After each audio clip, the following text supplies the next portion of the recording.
now that guy having to do that is Ty Simpson, because like he's looked good to this point, but like, I mean, the last time they went on the road, they put up 17 points and lost to Florida State. I mean, they were basically dominated in that game. Like Ty Simpson, you could argue might have been one of the bright spots for Alabama in that game. And he is more athletic, I think, than I was expecting, just being a kind of a pocket passer. 23 of 43, 254 yards, 2 touchdowns, no picks. Obviously didn't do anything great, but that's what this team did. And they rushed for 87 yards on 29 carries the last time they went on the road. And I would have to think of their games to this point that you can compare and try to project what they're going to do against Georgia. The game on the road at Florida State's got to be the closest. Yeah, and I honestly kind of thought Simpson was kind of bad in that game, to be honest. Did you? I thought he just kind of held the ball too long and that's fair. Missing reads. I know he ended up having a good volume game passing the ball, but I kind of thought that he set them back a little bit just because he wasn't as willing to throw it. But that said, he has looked so much better since then. I think he's thrown like 4 incompletions total his last like 2 games or something like that. It might be even less. And I know that that's against, Louisiana Monroe and Wisconsin, but I just think watching him against Wisconsin, the biggest thing that I noticed was like he is getting the ball out so much quicker. And maybe that's just because Wisconsin, doesn't have the same guys in coverage as Alabama, and he was just, had guys open faster. But I really think that he's turned a corner these past couple weeks. I really think that he's starting to figure things out. Kirby Smart today, or maybe it was the other day, I think it was today, called Ty Simpson the hottest quarterback in college football, like in terms of he's playing really well.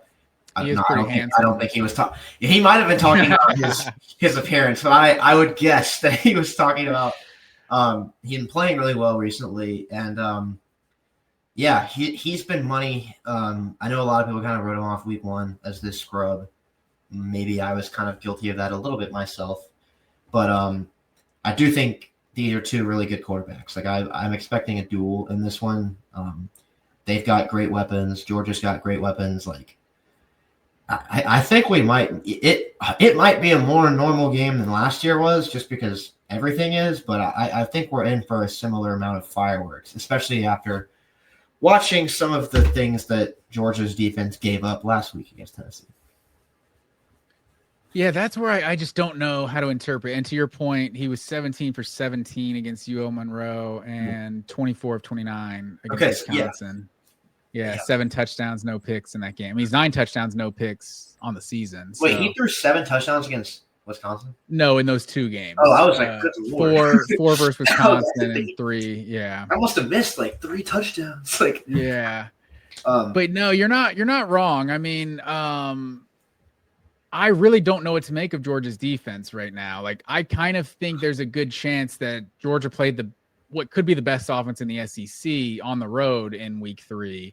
And from here on out, like Georgia's defense should still be one of the better defenses in the SEC. Like I would still be surprised if Georgia did not have a top 5 defense in the conference. Mm-hmm. And I think the production wise of what happened in Knoxville is far from a top 5 defense in this conference. So if Ty Simpson could also be one of the 2 best, like the Alabama and Tennessee we could be looking up as the 2 best offenses in the entire SEC at the end of the year.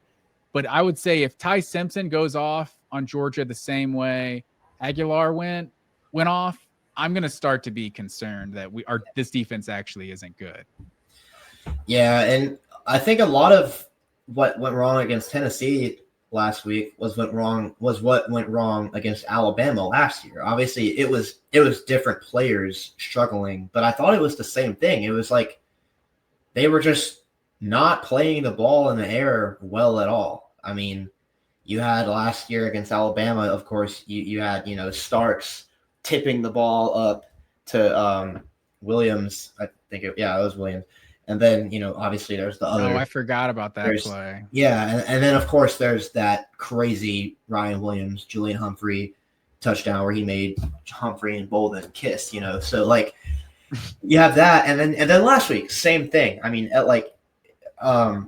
the Staley touchdown was kind of just a coverage bust, but, like, 2 of those Brazil touchdowns were just like Robinson and Harris like in position to make a play and just like not tackling the guy, missing the ball completely, and just ending up on their butt while the guy walks into the end zone. And Kirby Smart, has said this week that's a correctable thing. And like, I agree with him. Like that is a correctable thing, especially on the road, in that environment. Like that might happen to you, but yeah, I'm with you. Like if the same kinds of things in coverage happen again, where, the DBs are in position and they just completely whiff and just get burned in one-on-one, like it's not good.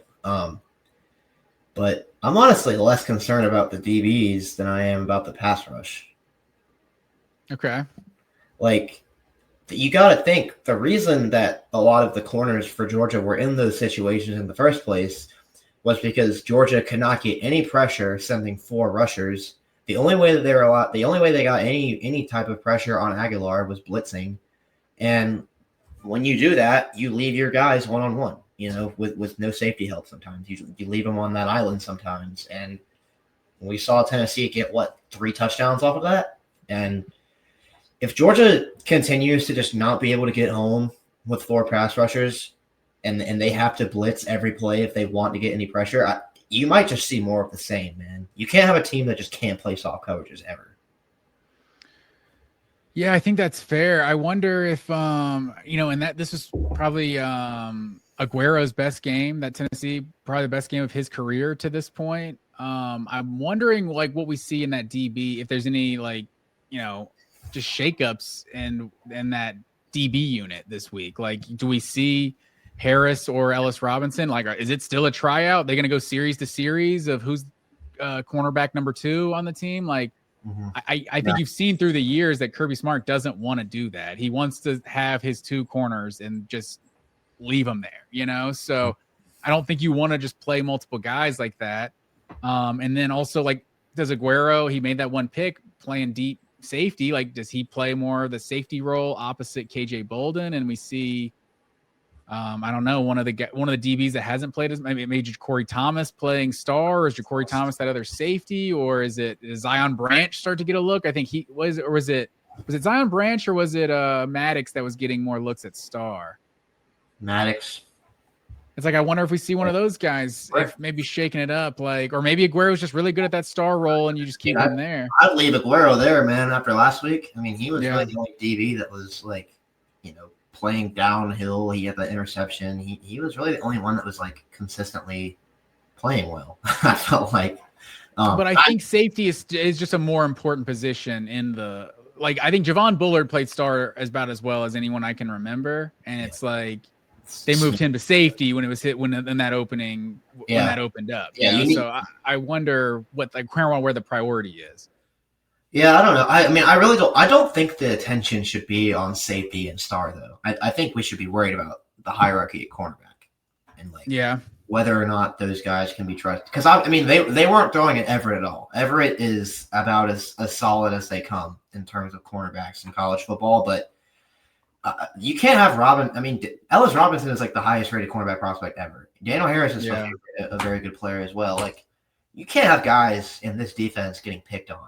But again, at the same time, it's like, if you can't get any pass rush, those DBs can't cover forever. Darrelle Revis can't cover forever. Like, I just don't know. I mean, whether it's Madozie or Gabe Harris, like, they just have to get pressure from the edge. I think Georgia's only got 4 sacks this year, and they've all been from inside linebackers. They've all been on blitzes.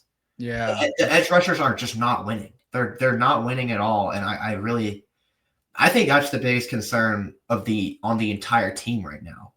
Right side of the O-line aside, cornerbacks aside, anything else, I really am the most worried about the pass rush and specifically the edge pass rush. Yeah, and I think I haven't seen snap numbers to back this up, but it seems like Quintavious Johnson is on the field more than Madozie, maybe even more than Gabe Harris at this point. He seems to be on the field all the time, and I don't think he's registered a sack to this point. Maybe he's I guess he's more in that Chaz Chambliss role, which Chambliss still had 5-6 sacks or so a year ago. So I don't know, but Yeah, I think that's reason for concern for sure. Do you know what Florida State did in terms of sack numbers in that? Looks like Florida State had 3 sacks in that game. So they definitely were making Ty Simpson run around some. I remember Ty Simpson because I was kind of surprised at how athletic he was. So they were definitely getting him out of the pocket a little bit. But yeah, the way I haven't heard Chris Brazzell getting any first round pick love. So the way Chris Brazzell was just having his way with that secondary, it definitely gives you PTSD with what Ryan Williams did to Julian Humphrey a year ago. Yeah. And Alabama's got a very good tackle duo with Caden Proctor and Wilkin Thornby, I believe is his name. Like, they've got a good line. I know it ain't Saban anymore, but it's still Alabama. Like, this is not a team that you're just going to be able to bully in the trenches at all, and it never has been that way with this rivalry. So I don't mean to sound like a broken record, but that Georgia, if Ty Simpson is just chilling in the pocket all day, it might be a long game. I really think the biggest thing that Georgia can do in this game is try to shut down the run game early and just force Alabama into pure drop back passing situations where, they can afford to pin their ears back a little bit more and rush the passer. Because if Alabama's just kind of moving right along and Georgia's not able to really focus on rushing the passer on passing downs, like, they might not ever get